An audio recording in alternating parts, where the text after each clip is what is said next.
Go. Scene is safe. I have on my BSI or PPE of gloves. My patient here is laying down on her back. I'm going to assess for a level of consciousness. Hi, can you hear me? Hi. What's your name? Hannah. Hannah.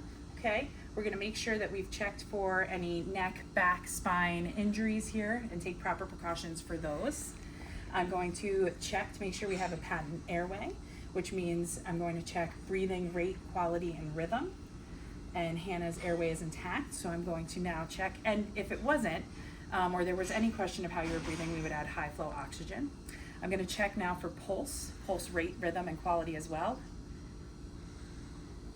Palpating the artery here.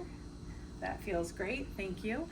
At this point, we're going to check for any major bleeding. So I'm going to do what's called the chunk check. And I'm going to check to make sure that there's no blood anywhere, no signs of major bleeding.